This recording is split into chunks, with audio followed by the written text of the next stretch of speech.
Welcome to Rock and Roll Fridays, a podcast on musical encounters and Hi, life. everyone. Welcome to Rock and Roll Fridays. And I'm so happy to have a guest so I don't have to talk all by myself. And as usual, to protect the guilty, we usually don't use last names. So I will say hi to what I call Ranger Tim. And I will talk about why he is known as Ranger Tim to me and my family. Ranger Tim is a New York Rangers fan, and I am a diehard Philadelphia Flyers fan. My brother told me a couple years ago that his friend was going to the John Mayer and Grateful Dead, the other one's concert, if you will. And my girlfriend and I rolled up to meet Ranger Tim, and I knew right away he was a good guy, even though he is a Rangers fan and he loves music. So welcome, Ranger Tim, to Rock and Roll Fridays. Hey, thanks for having me. Appreciate it. So, Tim, Rock and Roll Fridays is all about musical encounters and life.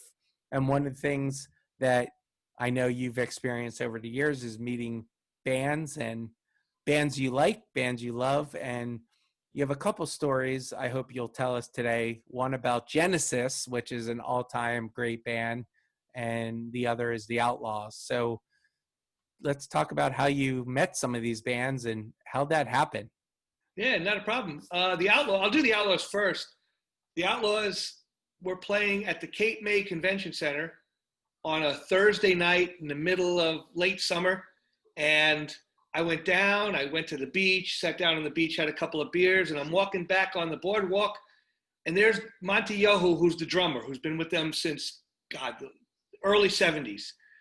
So I walk up to him and say, "Hey, Monty, how you doing?" And I sit down, and he was so gracious. We sat there and talked for about 15 minutes. We're talking about tours and what he did when the band was in its infancy, when they were really, really big and they played places like Nassau Coliseum, Madison Square Garden, and all the bigger arenas. And over the years, they migrated into different music. Some of them left, some of them passed away, and they've regenerated the band, and now they're playing with one of the original guitar players, Henry Paul, and a couple of other guys that have joined them. And he goes, "I just enjoy doing this." He goes, "It's just really, really fun." He goes, when you get like this and you've been playing in big arenas and now you're playing in these small places, this isn't about the money. This is just about the enjoyment of doing what we love. Yeah. And he was really cordial. We sat there. I shared a beer with him. We sat on the bench right in front of the conference center. It's the Cape May Convention Center. It holds probably about 1,200 people, if that. I was in like the third row. And they were awesome to see. They were just as tight as they were when they were back in the late 70s. And it was fun to watch, but it was really cordial. These guys are like, we have an assimilation with hockey. Rock stars, if you get them and you get them in the right frame of mind, they're just like hockey players. They want to talk about what they love to do. And he was really, really into doing that. Yeah. And I think, to the point you're making is, when people like what they do, they like to talk about it to people that like to hear about what they do, right? I mean, absolutely. It's like we're all animals of affirmation, right? Like if I could talk about marketing and advertising and music, people, if I can get someone to listen, they're going to listen, right? I'm going to make them listen. So I think those and your point about the joy of playing, whether it's about the money or, they're making a living, right? Like they're at a point in their band life where they're playing Cape May, New Jersey in a small crowd, but those people want to be there. And I think that's right. That's the receptive nature of bands. I'm playing in front of a group of people, hopefully, that want to hear me, right? Compared to maybe sometimes 10,000 people that want to hear two songs. Yeah, well, when I saw them that particular day, they played about an hour and 50-minute set with with the typical encore, which is Green Grass and High Tides, and they were tight. They had a great group of musicians that were playing with them. and they seem to have a lot of fun. They Yeah. just, they just enjoy playing. At that point, in this point in their lives, the money isn't the issue. It's playing and enjoying what they do and getting out and keeping it going just for the sake of enjoying themselves. Well, that is you could say that probably not only about musicians, but a lot of people in life, right? Like at a certain point, the money is the money. Do you like what you're doing? Do you enjoy who you're with? And that's what's important, right? Yeah, exactly. Now And they were a great band to see. He was, like I said, he was very cordial. He was very open to just talking. But the other encounter I had was with Genesis. I was sitting in my office in Philly. They were doing a 3-night stand at the Wachovia Center at the time. awesome. And after the first night, I'm sitting at my desk, and walking outside my door was the drummer, Chester Thompson, from Genesis. So I threw the phone down. I went running outside. I grabbed him, and I said, "Chester Thompson." And he says, "Yeah," like he was a little nervous and stuff. So he comes up. I said, "I'm a big fan." He goes, "Oh," he goes, I said, "I'm coming tomorrow night. I'm going to see the show tomorrow night. I'm glad to see that you guys are touring." Yeah. And all of a sudden he sits down. He goes, yeah, we're really having a good time. It's nice to do this. It's been a long time. And, we talked music for like 10 minutes. It's awesome. He was not the original drummer. The original drummer was Phil Collins. And when Yeah, Phil of course. Collins came here, they brought in Bill Buford, who played with Yes. And then when they started the tour, I want to say like 77, Chester Thompson was brought in as one of the drummers, and he would play primary, and Phil Collins would join them on many of the songs after that. I was a big Genesis fan during the mid-70s, early 80s. So, Tim, and I should acknowledge you by your real name, Ranger Tim. Why should people that are listening to the podcast check out Genesis? What is it about Genesis that people should, their connotation about Genesis? No, you should go check them out, and here's why. Most of the people who know Genesis know some of the early to late 80s stuff where Phil Collins was the lead singer. Yep. And Peter Gabriel. And drummer, Peter Gabriel. And drummer. Yeah. And Peter Gabriel is not part of the band. That's what most people know. But a lot of it was significant instrumentals. So they would do a 12-minute song, of which they would play for 3 minutes worth of singing and 9 minutes worth of instrumental, which was always melodic. They used to call it, progressive rock. Even in the 80s when prog rock. There. Yeah. But they have a unique style. In the early 80s, they got a little popish, and amongst all those popish albums, there were songs within there that were not. They were the old-time kind of Genesis music with a lot of instrumental, a lot of keyboard leads, not much in terms of guitar, but you could sit there and just relax and enjoy it. Now, if you go back to pre-75, when Gabriel was in the band, it was a lot more theatrical. Yeah. In fact, for anyone who enjoys Genesis in the later years, I would highly recommend you go online and look for a 1973 concert where Collins is a drummer, Mike Rutherford is the bass player, Tony Banks is keyboard, Steve Hackett was a guitar player, and Gabriel was the lead singer. And the theatrics that they brought to that show were amazing. Costumes, the music was really, really tight. It was very, very different. It's an acquired taste for some of the older music, but it was really, really tight, and the storylines within the songs were really good. Yeah, and I think young or old, whatever, people need to check out new music. So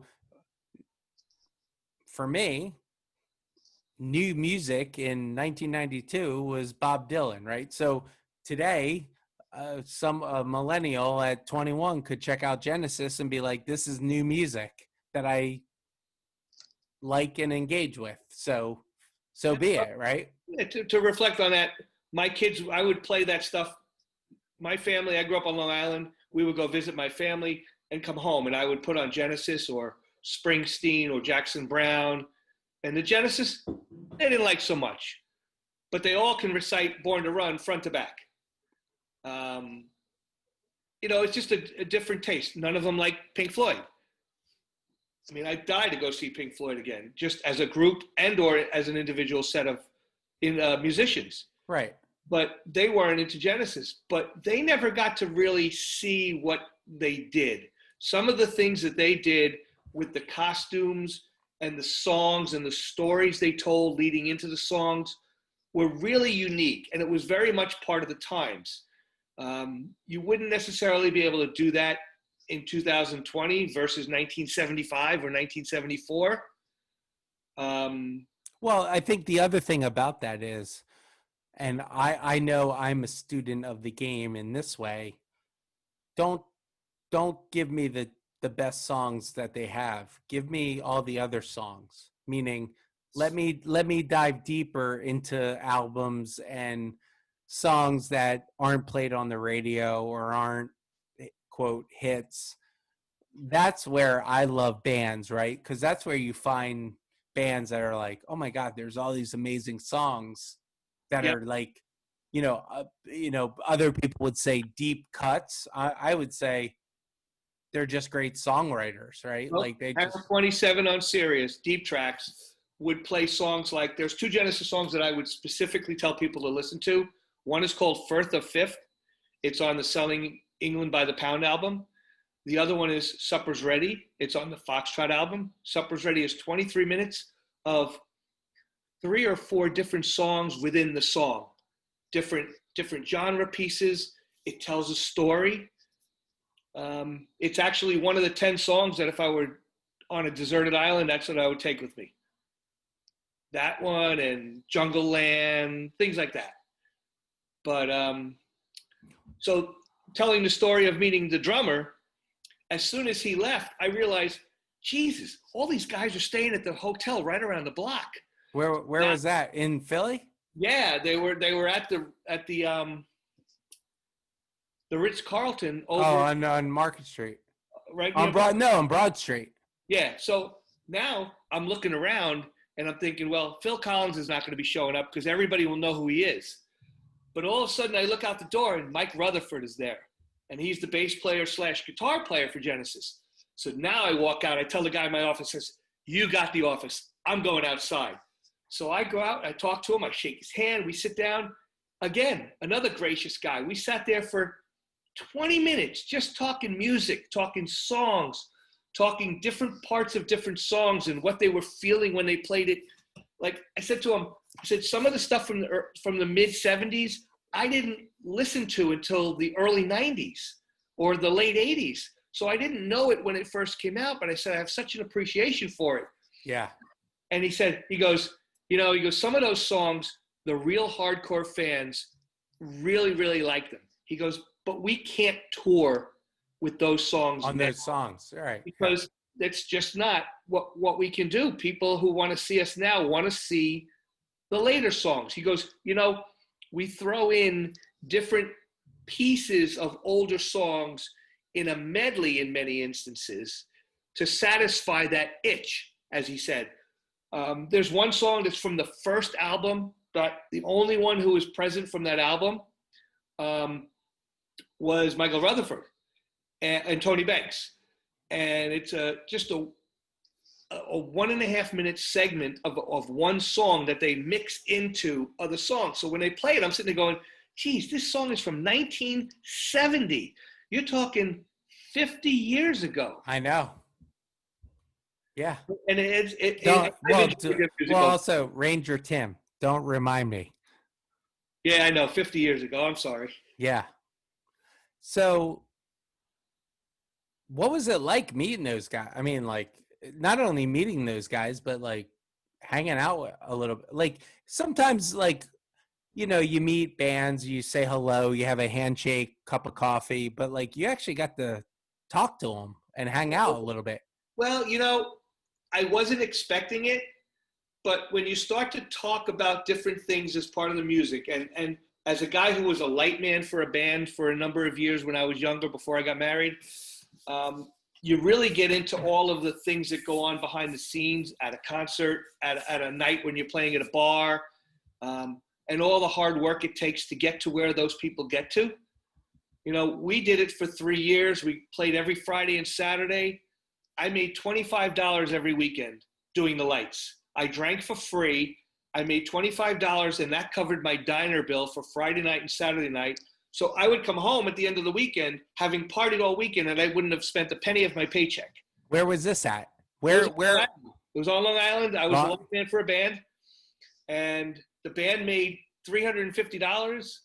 I made $25 for 2 nights as the light man, but we drank for free. So we would hang out. It was right on the beach. We would leave on a Friday night. We'd be done at 3:30. We'd pull a chaise out on the beach. We'd go down to the local shower, take a shower, and then hang out on the beach for the rest of the day.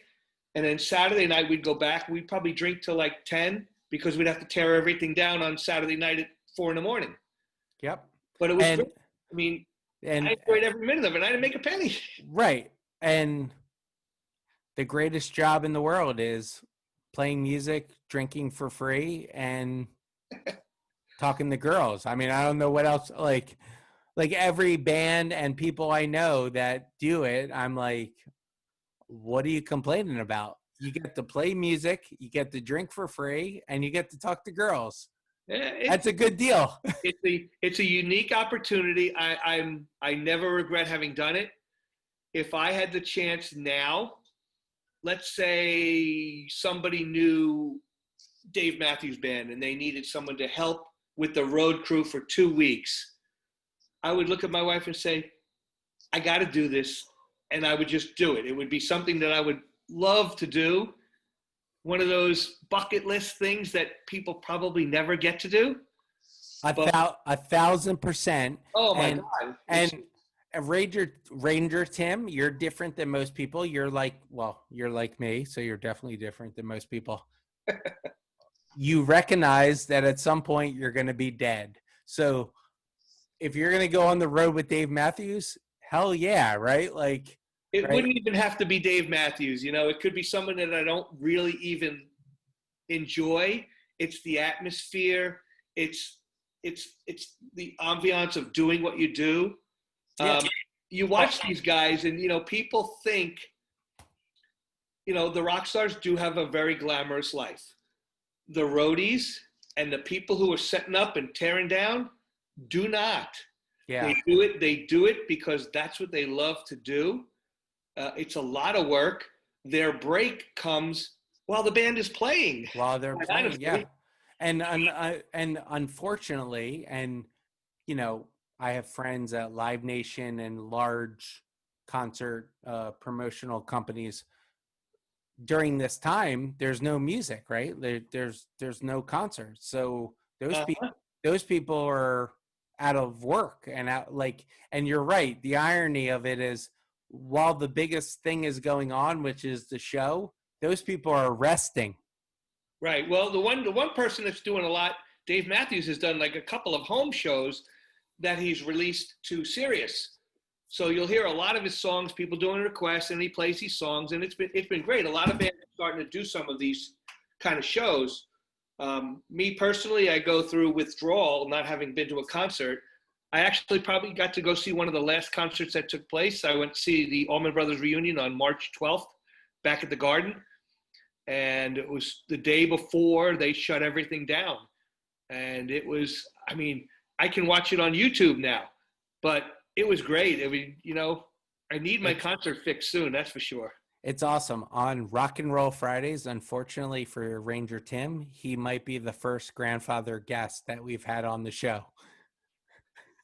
Hey, you're only old if you feel that way. I always say you're only old in two places, your head and your heart. And no offense to the band, but it's true, right? Like, if you stop living, you stop going, you're going to die whether you're 30 or 90, right? So all I can picture myself is I could picture myself at one point in time having somebody wheelchair me in to go see a show, sitting there with a cane to go to the bathroom, but I'll probably do it. Yeah. Oh, I listen, at the end of my deathbed, I've already thought about there better be music playing because Uh-huh. I'm not dying to certain bands on the radio in 2055. I'm going to be dying to Bob Dylan or Pink Floyd. There you go. So, couple minutes left. Here's what I want to talk about. So, one of my favorite people, writers of all time, Jack Kerouac, his quote about music was, music is the ultimate truth. So, what I ask a lot of my guests,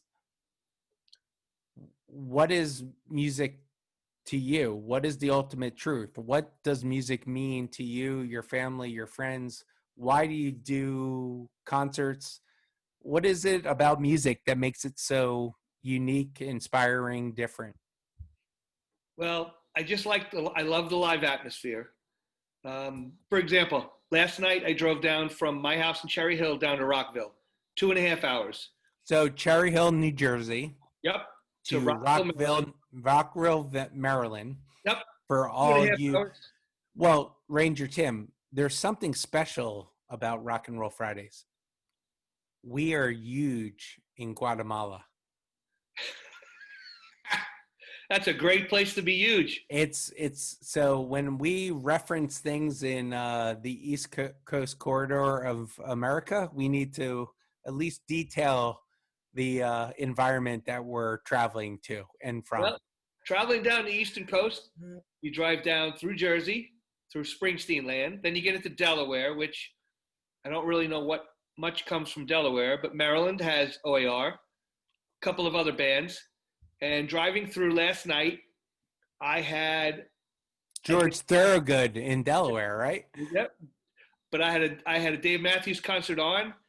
I had it as loud as the radio could go, and the dog slept while I listened and I just sang. But it just brings joy. It brings joy to listen and think about, well, if I was at the show, what would I be doing? Well, I'd probably be bouncing around, especially like at a Dead show where you just bounce around aimlessly just because you can. And you just enjoy the release from the real world. Let's leave it at that. When you get out and you go to a concert, you sit there and you enjoy the music and you're having fun, and you don't have to worry about anything else but what you're enjoying right at that moment. It captures you and it makes you think about nothing.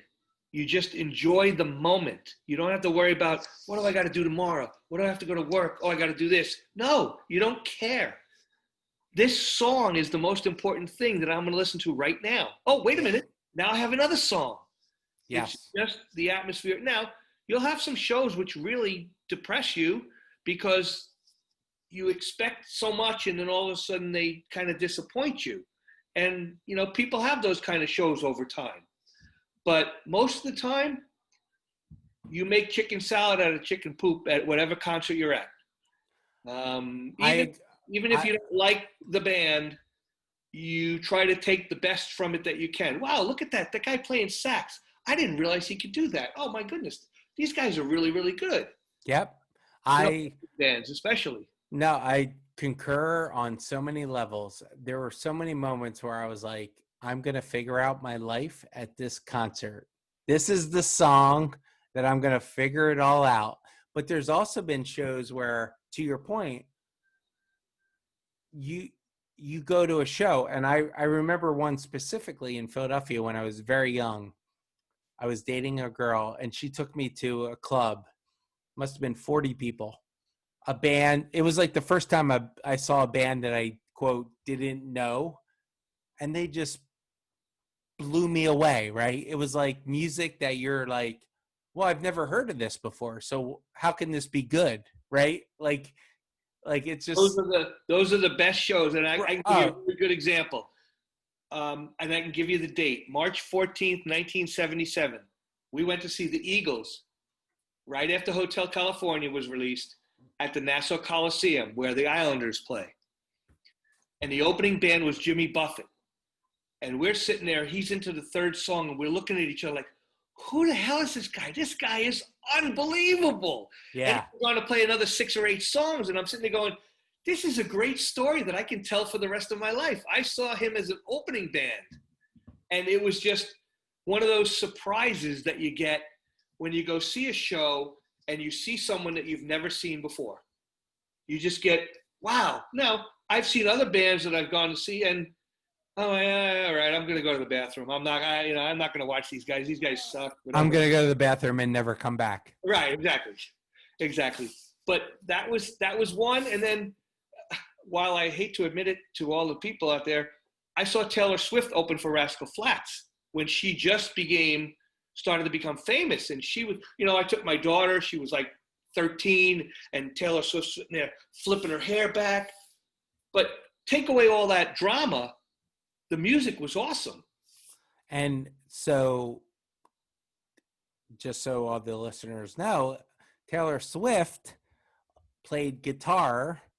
Yes, she did. In Avalon, New Jersey, at Avalon Coffee Shop back when she was a little kid, like where I vacation in Avalon, New Jersey. This little tiny teeny bopper girl played, acoustic guitar in this little shore town, which is so amazing, right? Like when you think about it.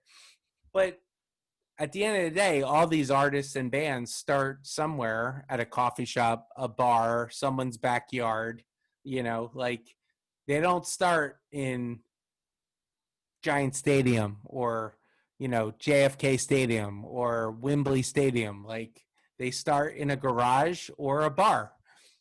Our band, one of our earlier bands, played in a place called Neptune's in Long Island, in Massapequa.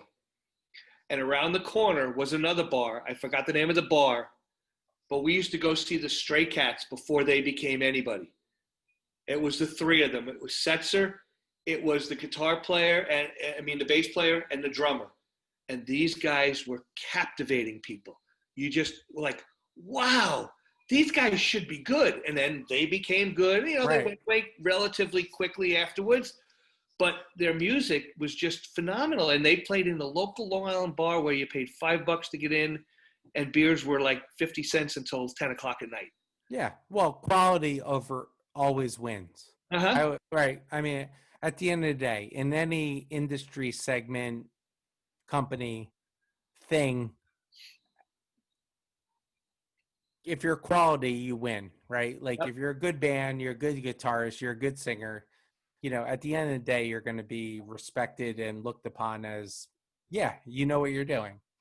Well, I'll give you one note on a closing note. I'll give you one band that your listeners should listen to and find it on YouTube. They're a band called the Stanton Anderson Band.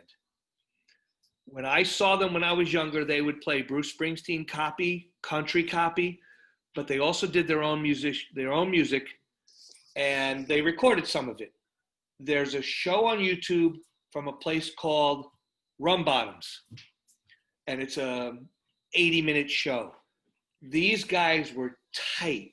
They could play songs, and it was really, really enjoyable to listen to. It was bluesy. Yeah. It had a little tint of jazz. It had a little bit of Springsteen kind of music. They did the best rendition of Spirit in the Night that I ever saw a band do.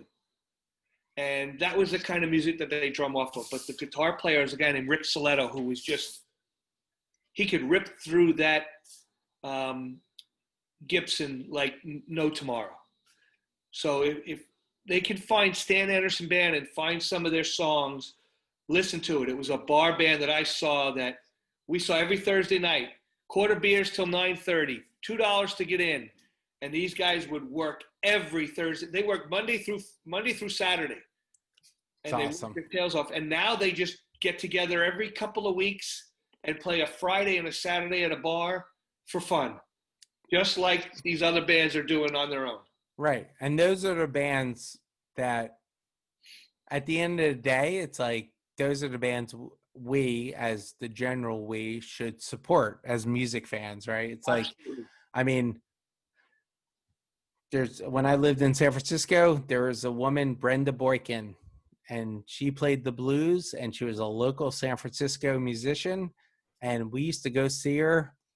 There must have been 50 people at the bar, but those 50 people Really enjoyed themselves. Wanted to see her, and like she was the shit. You know, it was like, hey, we're going to see this local girl, and she's playing blues in San Francisco at, you know, Johnny Lee Hooker's Boom Boom Room. And it was like, this is why we're going out, right? Like, and there is something, and it's tough right now during COVID, but there's something about local bands, because when you find that, like, wow, these guys are good, and you want to tell other people about it, that's the thing, right? So we're going to close with Ranger Tim on Rock and Roll Fridays. It was awesome hearing about Genesis, the Outlaws, Ranger Tim's Long Island sound, if you will, about his bands that he follows and likes, and all the stuff about music that matters. So Ranger Tim, I hope you come back to Rock and Roll Fridays again, but it was awesome. Thanks for having me. Appreciate it, Mike. Have a great night. Hope all Awesome. you enjoy. Take care. Awesome. Thanks so much. You're welcome.